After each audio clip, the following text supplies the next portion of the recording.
Hello, it is Ryan, and I was on a flight the other day playing one of my favorite social spin slot games on ChumbaCasino.com. I looked over at the person sitting next to me, and you know what they were doing? They were also playing Chumba Casino. Coincidence? I think not. Everybody's loving having fun with it. Chumba Casino is home to hundreds of casino-style games that you can play for free anytime, anywhere, even at 30,000 feet. So sign up now at ChumbaCasino.com to claim your free welcome bonus. That's ChumbaCasino.com and live the Chumba life. No purchase necessary. VGW. Void where prohibited by law. See terms and conditions. 18+.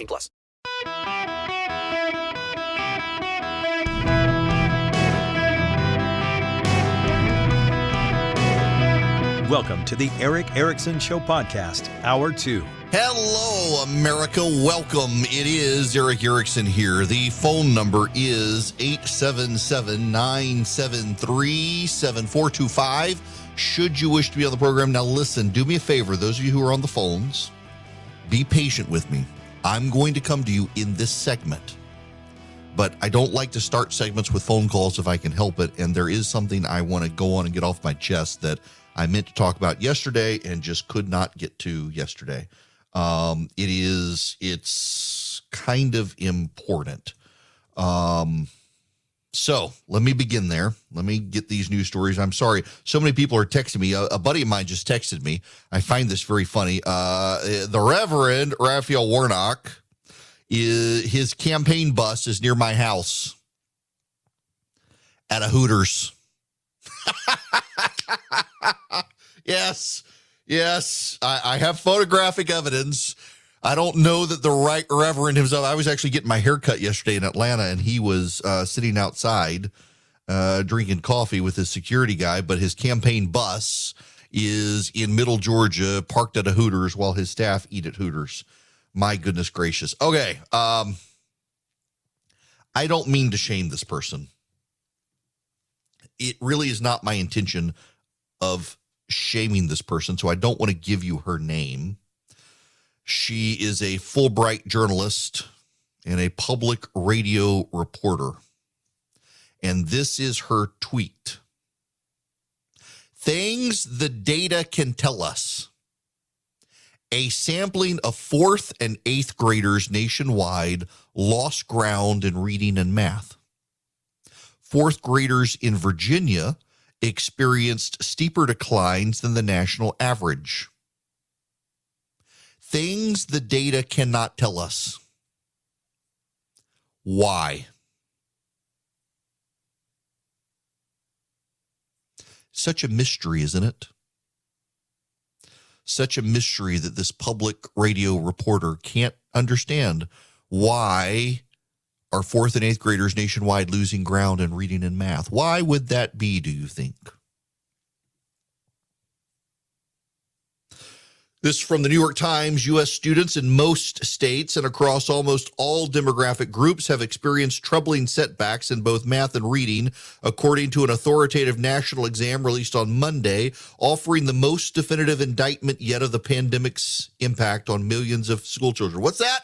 The pandemic? This reporter from public radio says we don't know why. In math, the results were especially devastating, representing the steepest declines ever recorded on the National Assessment of Educational Progress, known as the nation's report card, which tests a broad sampling of 4th and 8th graders and dates to the early 1990s.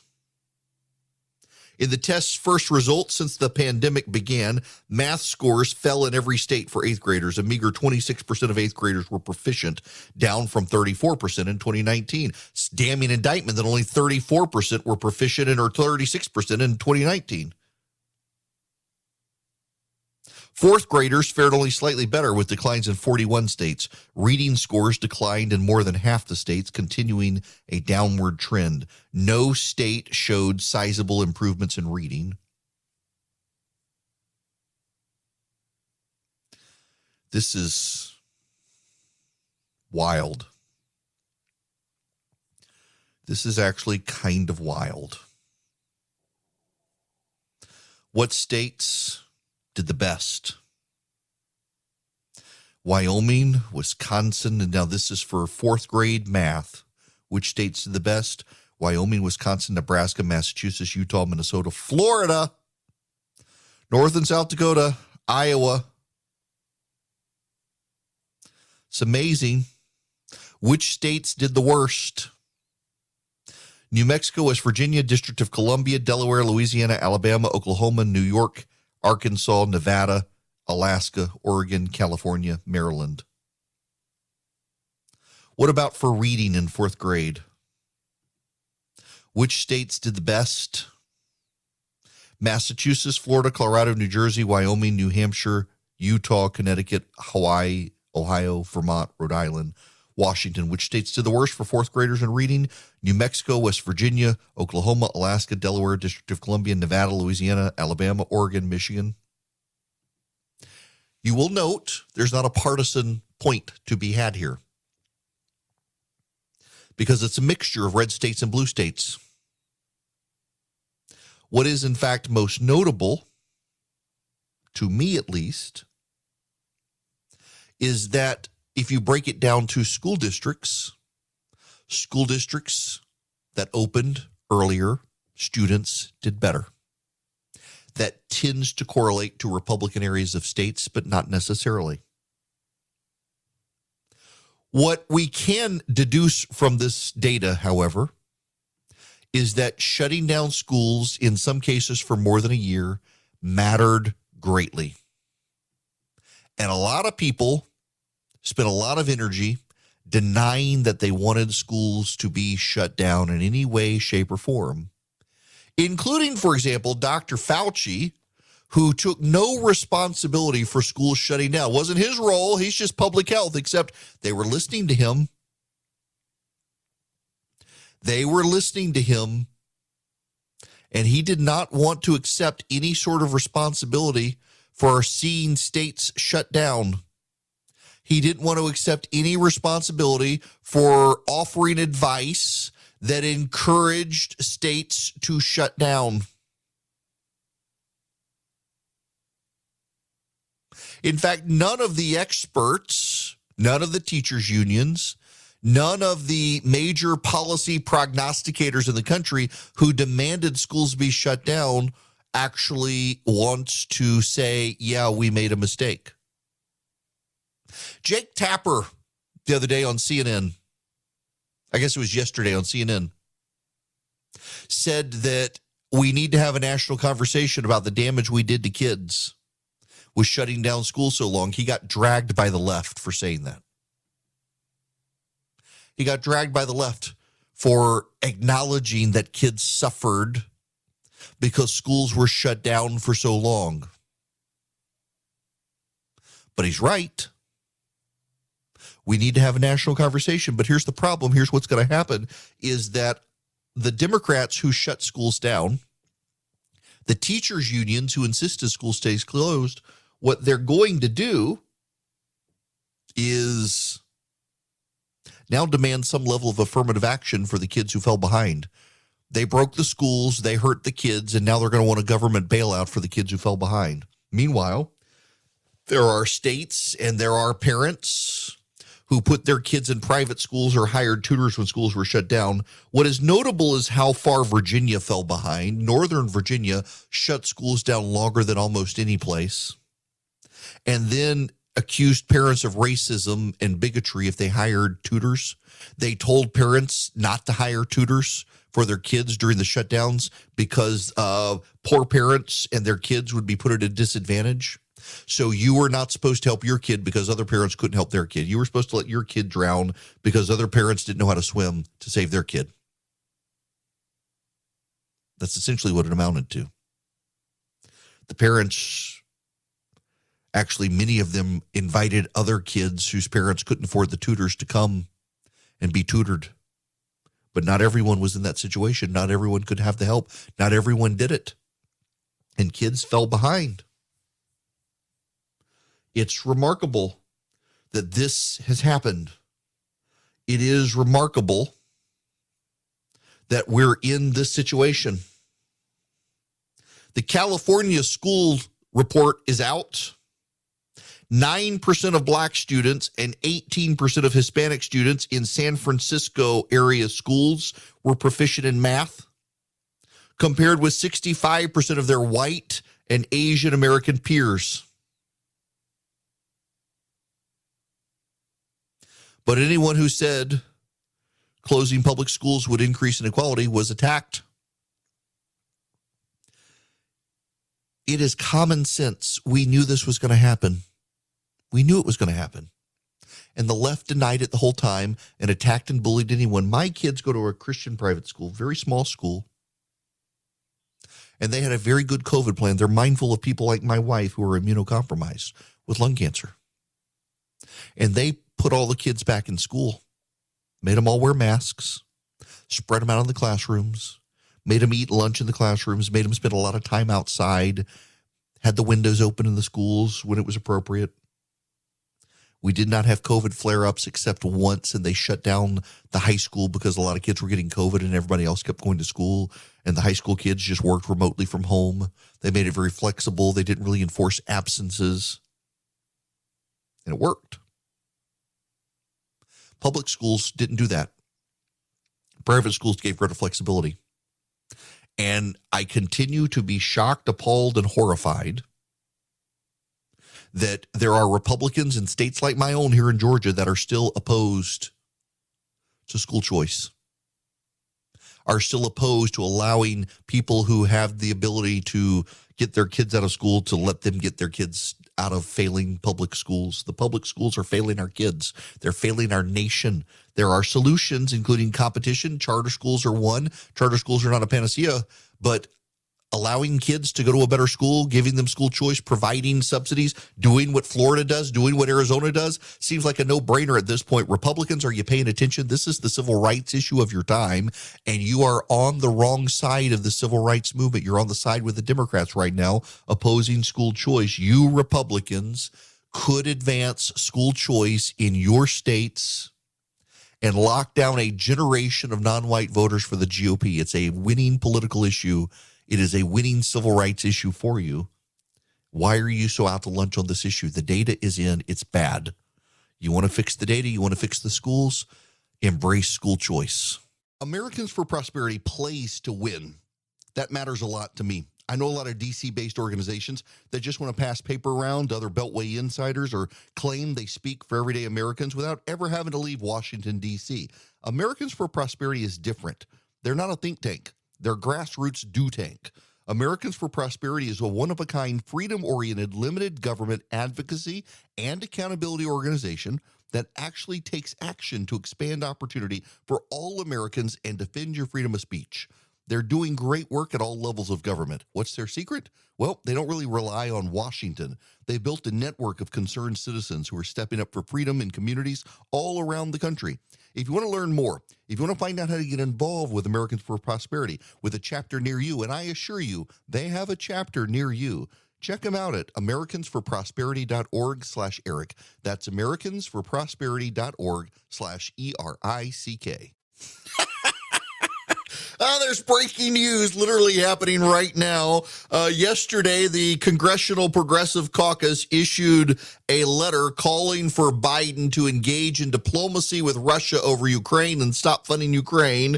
5 minutes ago, Pramila Jayapal, one of the leaders of the Progressive, she is the chair of the Congressional Progressive Caucus, threw her staff under the bus and said in a statement, quote, "The Congressional Progressive Caucus hereby withdraws its recent letter to the White House regarding Ukraine. The letter was drafted several months ago, but unfortunately was released by staff without vetting. As chair of the caucus, I accept responsibility for this," but blames the staff. All right. Well, we got to go to the phones now.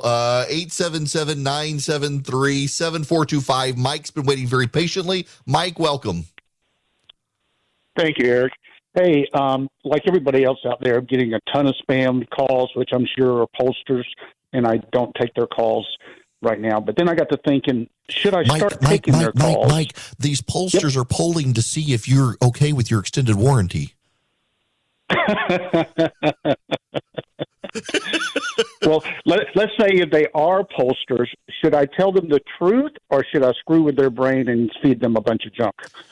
Listen, thou shalt not bear false witness. I would be honest with the pollsters. You don't have to take their phone calls.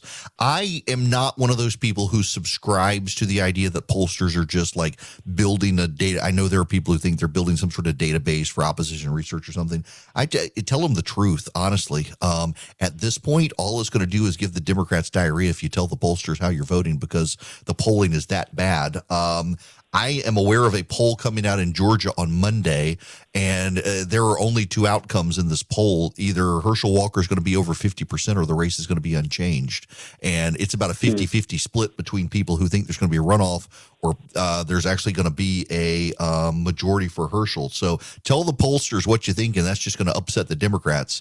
I would not lie to pollsters. Don't take their calls, but don't lie. As someone who ran campaigns, honestly, don't lie to pollsters. I know you want to. I want to, too, if I'm honest. Thou shalt not bear false witness, folks. It's in the Bible.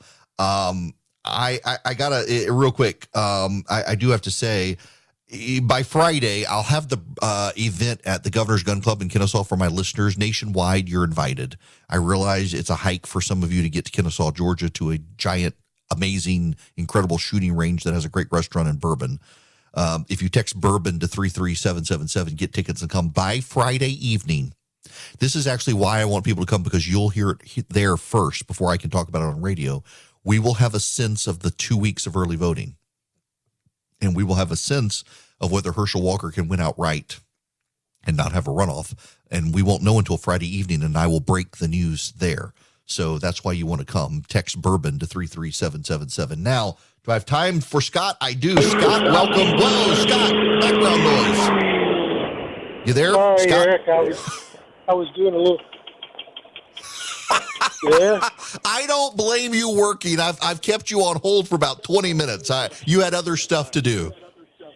Yeah, well, as long as I can listen and work, I'm happy to do that.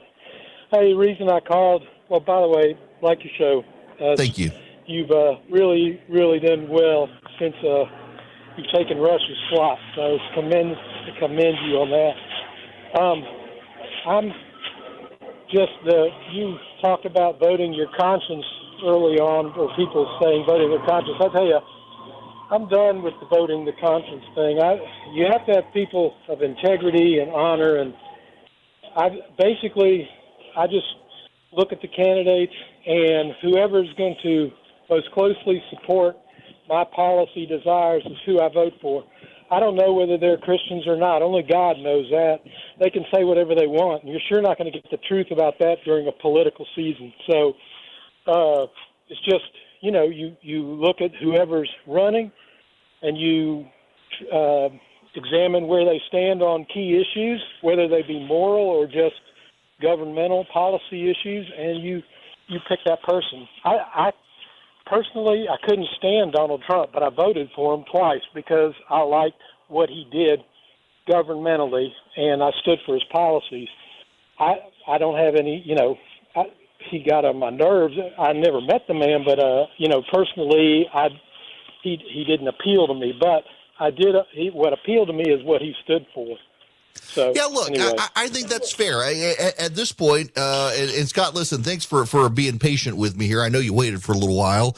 I don't blame voters for sitting it out and saying, look, I really do think neither of these guys is for me. I can't do it. I'm not going to shame any voter. I used to be one of those people who did, and then I couldn't do it. Honestly, in 2016 with Trump and Hillary, I hated them both.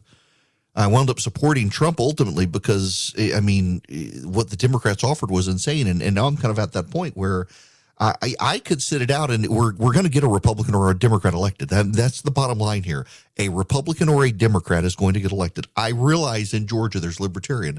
The Libertarian candidate will not get elected. The only thing the Libertarian candidate will do is throw us into a runoff. And if I got to choose between a Democrat or a Republican, I'm choosing Republican. I voted Herschel Walker. When you're ready to hop into a soft, cozy bed, your sheets make a big difference. Boll & Branch sheets use only the best 100% organic cotton threads on earth for superior softness that only gets more luxurious with every wash. I know, because I sleep in Boll and Branch sheets. And let me tell you, they start off like your standard bed sheet, and you're thinking, what's the big deal? Well, wash them. You see the difference. Wash them again. You feel the difference more and more. They get softer over time, and they've got the perfect weight. They've got that weight in the summertime where you feel like substantively there's something on you, but yet you're not sweating to death. And in the wintertime, it's just the perfect snug fit for the Boll and Branch sheets. They focus on thread quality, not quantity, although the quality and the quantity both are fantastic. Now, they got over 25,000 rave customer reviews made from the highest quality threads you can get. Boll and Branch signature sheets come in 9 colors. They fit all mattress sizes. You will feel the difference. And again, you got a 30-night risk-free trial with free shipping and returns. What do you have to lose? Try them. Keep washing them. They get softer and softer. Go to Boll and Branch, BOLLAND branch.com. Use promo code ERIC. You'll get 20% off your first set of sheets and free shipping with the promo code ERIC, my name, at bollandbranch.com. Again, BOLLAND branch.com. The promo code ERIC, ERICK. Hello there. It is Eric Erickson here. Let me pull the curtains back a little bit for you, please. This is actually kind of important. It really actually is important, and I would otherwise be needling Philip about it, and I can't today because he had to grab my lunch for me. I forgot my. So I got a 2021 Yukon Denali. I mean, brand new. A year old. It something in the engine chipped somehow. They have no idea. Tore up the engine and the transmission. I have to get a brand new engine and transmission put in it. A year old. Thankfully, it's under warranty. My goodness, it'd be a disaster otherwise. But so I ordered lunch, and it's like, oh, dadgummit, I don't have a car. So Philip had to go get it for me, which put him behind. So I compile all the stuff I want to talk about in outline in the mornings, and Philip takes all those links and puts together to send out the show notes email, and then he adds stuff as it breaks. Today, every story I've talked about on this program, with the exception of the education stories. Then I added the California stuff that just hit the wires. But the big California, all of the major stuff I've talked about today did not hit the wire until the show opened. That's how fresh this radio program is. It's one reason you should be listening live on your local radio station or on or on the live stream. I mean, the podcast is fine, but literally got you the news as it was hitting the wires today. And all of it, because Philip was delayed putting the show notes together, thanks to being at my lunch, made it in the show notes email. So if you want to see the links, they're there, including the great walk back from progressives about their Ukraine position, which we will get into. Text ERIC, ERICK, to 33777 and get that. But it is bleeding edge news, and there is more. For months, y'all are going to love this one. I'll get back to your phone calls here in a minute. Y'all are going to love this. Again, the New York Times, it's just Schadenfreude-alicious time, folks. For months, Governor Kathy Hochul of New York has trusted the state's strong Democratic majority would keep her in office, largely on the strength of a simple message. Her Republican opponent was too close to Donald Trump and would roll back abortion rights. But just 2 weeks before Election Day, a rapidly tightening contest has Ms. Hochul racing to expand her closing argument, as Democrats warily concede they may have misjudged powerful fears driving the electorate, particularly around crime. In just the last few days, Ms. Hochul stood with Mayor Eric Adams to announce a new flood of police officers into New York City subways. She visited 5 Harlem churches to assure stalwart black voters she was laser focused on safety. And she highlighted new statistics showing that authorities were seizing more guns under her watch. Her campaign has begun recalibrating its paid message too, shifting the focus of millions of dollars in ad spending to highlight the governor's efforts to stoke the economy and improve public safety, notably including a package of modest changes to the state's bail law that have divided her party. The spots trumpeted her record and they run alongside an ad tying Lee Zeldin to the January 6th attack on the Capitol. Anxious Democrats are hopeful that the changes can stabilize the governor's campaign after weeks of increasingly shaky polls that show Ms. Hochul's lead dwindling to single digits.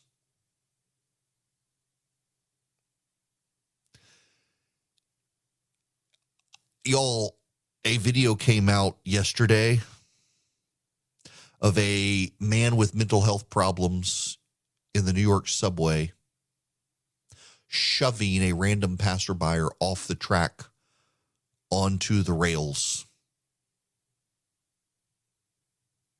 The man who did the attack had a crime record.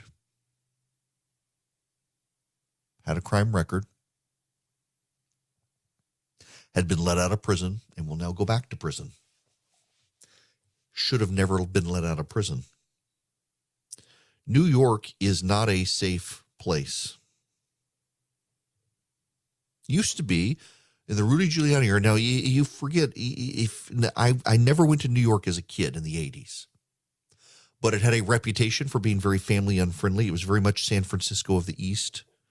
Open drug use, prostitution, crime, seedy sex shops in Times Square. Rudy Giuliani came along and began to clean all that up. And Rudy Giuliani embraced what a lot of people have decided is discredited, called the broken window theory of crime. The broken window theory of crime is actually pretty straightforward. When you see a broken window in a place, you presume the place is empty. And if you leave the place empty and the broken window unfixed, eventually the criminal elements will migrate there because they know the place is empty. No one's paying attention to the place, and so they can set up crime there. So if you strictly enforce the small things like broken windows, you keep crime from festering. And it worked in New York City. The police in New York would randomly stop young men and inspect them for guns. Stop and frisk. Worked. They were accused of racism for doing it in mostly black areas. And Mike Bloomberg was caught on a hot mic one time explaining that the reason they did it in these mostly black areas is that's where the most crime is. They're not stopping randomly young black men to frisk for guns. They're stopping young men to frisk for guns. And it just so happens the majority of the young men in the areas that are crime infested are black. It's not racial profiling. You're profiling young men, not black men. Now, you should know defending the broken window theory of crime is highly controversial. A series of reports from sociologists and others come out and have claimed that there's no correlation between the broken window theory of crime and crime enforcement in New York. And essentially, they tell people to not believe their own eyes. Crime went down in New York City. Crime went down. The city became safe for people to return. It worked. But people lamented the jails and the prisons being filled up, the harshness of the sentences. And so people got soft, began letting people out of prison, and things deteriorated. Now, here are a couple of things you have to nuance. Donald Trump supported the First Step Act. The First Step Act is a law that began to allow some people out of prison for petty crimes. I supported the First Step Act. I know a lot of my conservative friends opposed it, said it would increase crime, and they're pointing their finger at the increase in crime. The problem is that corresponding to this, the Democrats began to launch a twofold attack on police, insisting on defunding the police, and also embraced the idea of cashless bail. That poor people who are arrested for crime should not have to post bail. They should just be let out of jail. I would argue that the First Step Act we're not seeing a massive rate of recidivism of people who benefited from the First Step Act. What we are is we're seeing a massive progress of recidivism of criminals who were let out of prison by Democrats soft on crime who used cashless bail to get themselves out of jail now, and they're the criminal element who have been emboldened. But what I also do think is that the broken window theory of crime works.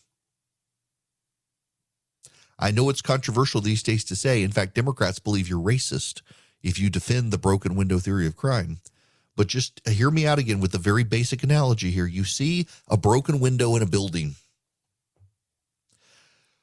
Weeks go by and that broken window is not fixed. That suggests, therefore, the building is empty. If the building is empty and the window exists and it's broken for multiple weeks, it suggests whoever owns the building is not paying attention to the building.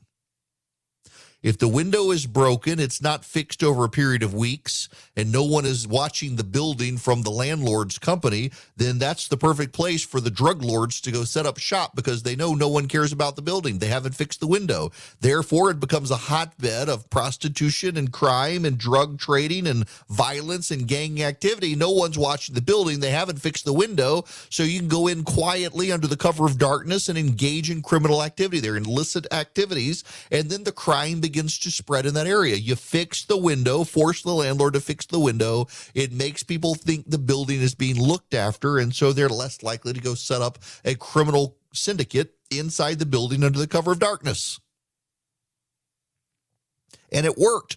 We have the data from New York City during Rudy Giuliani and Mayor Bloomberg's tenure to show that it worked. When they began to soften under, what's his name, the commie idiot who was the mayor there last, when they began to soften, Blasio, yes, when they began to soften their enforcement of crimes, what happened in New York? Crime started soaring. Crime went up. Now you have random homeless people who didn't have cashless bail, who had cashless bail, so they got out of jail when they should have stayed in jail, shoving people into the subway as trains are coming into the station. You have random women being chased down the street and stabbed to death. That happened a couple weeks ago as people watched. A crazy homeless man chased a nurse down the street and stabbed her to death in Manhattan. In broad daylight. These attacks are happening. You have all the hand-wringing over anti-Asian violence. The anti-Asian violence is coming from young black men in New York City and San Francisco, and the Democrats in those cities don't want to do anything about the crime. They want to blame Donald Trump and Republicans for the anti-Asian violence that's coming from people who I assure you are probably not Donald Trump voters or voters at all. And the Democrats can't handle the crime situation. They can't do it. They don't want to do it. Maybe it was the right thing to do at the time, David Patterson, the former Democratic governor, said of the decision of Democrats to spend precious time and money messaging on abortion rights this summer. But these times, meaning September and October, really call for more conversations about what we can do with convicted felons, what we do with the judge's capacity to assess dangerousness, and obviously what we do with a significant number of people with mental illness walking the streets right now. That's the former governor of New York.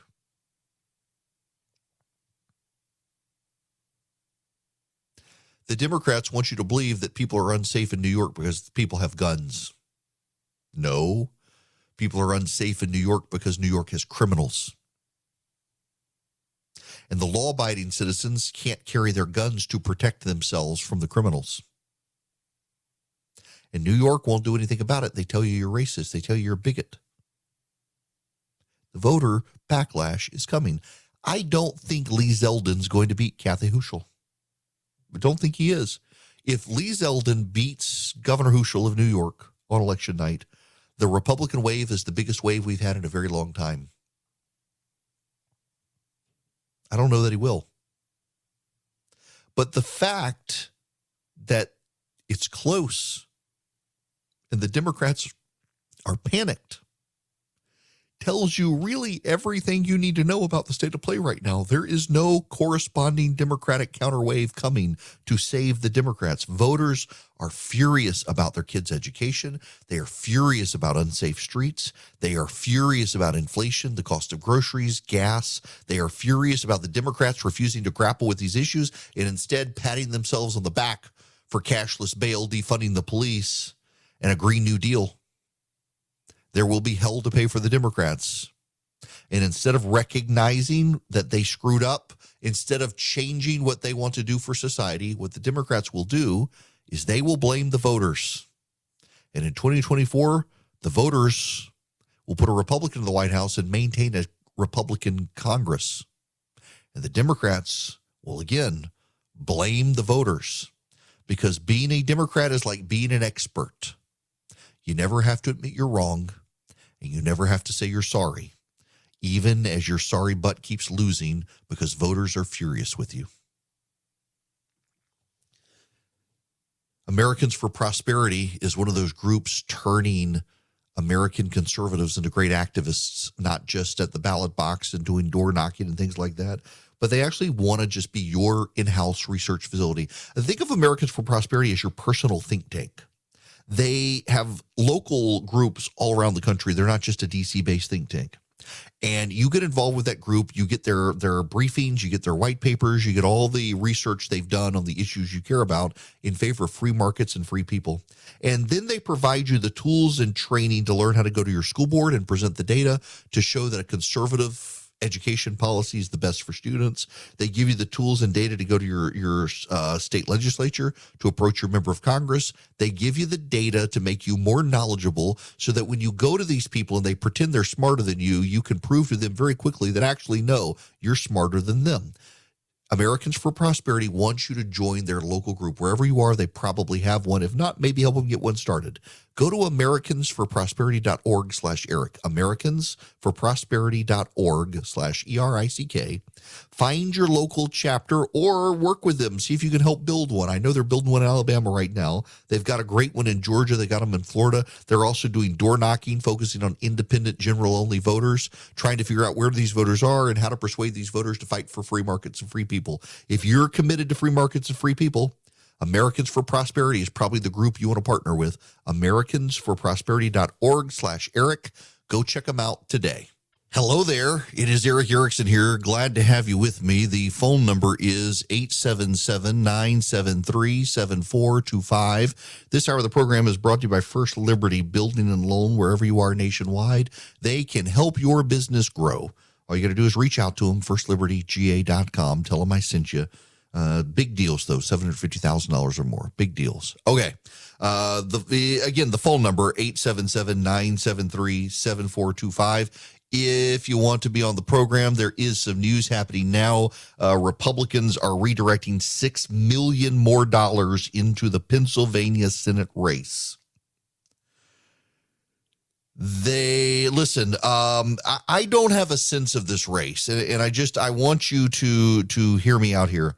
My gut is that if the Republican wave is as big as it appears to be, it's going to carry Herschel Walker, Blake Masters, and Mehmet Oz across the finish line. I also think in Pennsylvania, you're going to find some independent voters who decide, you know what, I cannot vote for Mastriano for governor. He's detestable, but I will vote for Mehmet Oz. I'll split my ticket. I actually think you're going to see bigger split ticket in Pennsylvania than you'll see in Georgia. I don't have a good sense of it, though. But groups linked to the Senate Leadership Fund Super PAC connected to Mitch McConnell have decided to go all in. They're cutting money out of New Hampshire. There's one poll that shows New Hampshire is close. Every other poll in New Hampshire shows the Republicans do not have a shot at winning it. In Pennsylvania, though, there's a real shot at winning it. Let me give you the polls here. CBS News YouGov has Fetterman up 2. Rasmussen has Fetterman up 2. Fox 29 Insider Advantage has Fetterman and Oz in a tied race. Fetterman's come down. Oz is headed up in the charts. There are 2 weeks to go from Election Day. Right now, the Democrats have had a series of missteps. There's going to be a debate there. This debate may actually matter. I don't think most debates matter. But I think like the Herschel Walker, Raphael Warnock debate, this could matter. They are going to debate there, but I'm not sure. As of yesterday, 556,000 Pennsylvanians cast their ballot.